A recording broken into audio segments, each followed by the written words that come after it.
Hello friends, कैसे हैं आप सब। उम्मीद करते हैं कि आप सब अच्छे होंगे और हम भी अच्छे हैं। तो आपको मालूम है फ्रेंड्स कि बरसात का मौसम चल रहा है। तो इस बरसात के मौसम में दाल वगैरह जो हम लाकर आते हैं ख़रीद कर, तो ज़्यादा दिनों तक नहीं रह पाती है। या तो उनको बीच बीच में धूप दिखाते रहिए, या तो सीलन से फिर वो ख़राब होने लग जाती है। तो मेरे पास घर में उड़द की दाल रखी हुई थी पहले की पुरानी, तो मैंने सोचा कि कुछ ना कुछ बना लेते हैं। तो चलिए, मैंने क्या बनाया है, कौन सी रेसिपी बनाई है, तो बने रहिए हमारे साथ। तो हम आपको दिखाते हैं और किस वजह से मैंने बनाई अचानक में ये रेसिपी, वो भी आपको बताते हैं। आप सोच रहे होंगे कि ये क्या बन रहा है, तो आज मैं आपको बता देती हूँ कि मैं क्या बना रही हूँ। तो आज मेरा मन था दही बड़ा बनाने का। वो भी आप सोच रहे होंगे कि अचानक में दही बड़ा क्यों बनाने का मन हो गया। तो मैं आपसे बताती हूँ कि बरसात का मौसम चल रहा है। तो जब घर में दाल आती है, जैसे कि ख़रीद कर हम लेकर आते हैं, तो उसको बीना जाता है। तो पूरी दाल नहीं बीन पाते हैं, क्योंकि उड़द की दाल तो आपको मालूम है, अगर जो कोई उड़द की दाल बनाता है, जैसे खाते हैं, तो गाँव में अक्सर ऐसा होता है ना कि उड़द की दाल जब हम दुकान से लेकर आते हैं तो उसमें कंकड़ बहुत ज़्यादा ही मिलते हैं, क्योंकि घर की और देसी दाल होती है दुकानों पे ख़ास करके।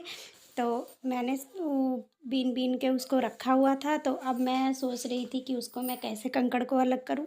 तो इसका एक ही तरीका था। तो मैंने क्या किया, दाल को भिगो दिया, और भिगोने के बाद पानी से हम कंकड़ को दाल से बहुत ही अच्छे से अलग कर लेते हैं।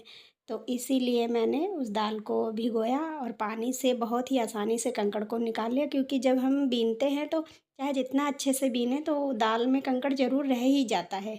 तो इसीलिए फिर मैंने सोचा क्यों ना आज दाल भिगो देते हैं और दही बड़ा ही बना लेते हैं। केवल उड़द की दाल का ही नहीं मैंने बनाया है, उसमें हमने मटर की दाल को भी मिक्स किया है, तब हमने बनाया है। और जो दही बड़े हैं उसको बनाकर हमने पानी में इसलिए डाला, आप देख रहे हैं कि पानी में डाला है और मैं निकाल रही हूँ। तो इसलिए डाला क्योंकि गरम-गरम जो दही बड़े हैं पानी में ही डाल के ठंडे कर सकते हैं और ये सॉफ्ट रहते हैं।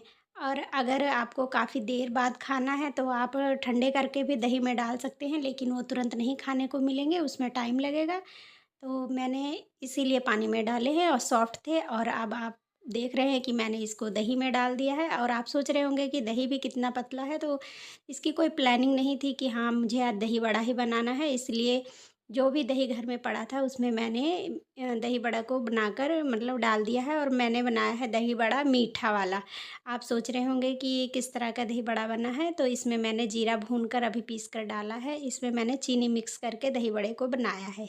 और हाँ, एक बात मैं आपसे और बताना चाहती हूँ कि आप एक कमेंट में ये मत कहिएगा कि हमारे यहाँ जो दाल आती है वो एकदम साफ़ होती है, उसमें कंकड़ नहीं होते। फ्रेंड्स, मैं आपके यहाँ की बात नहीं कर रही हूँ, मैं गाँव से बिलॉन्ग करती हूँ, तो मैं गाँव में ही रहती हूँ। हमारे यहाँ दुकान है, तो अक्सर आप किसी भी दुकान से गाँव में दालें खरीदेंगे जो ब्राउन वाली आती है, देहात की देसी दाल, उसमें अक्सर जो कि कंकड़ वगैरह बहुत ज़्यादा होते हैं।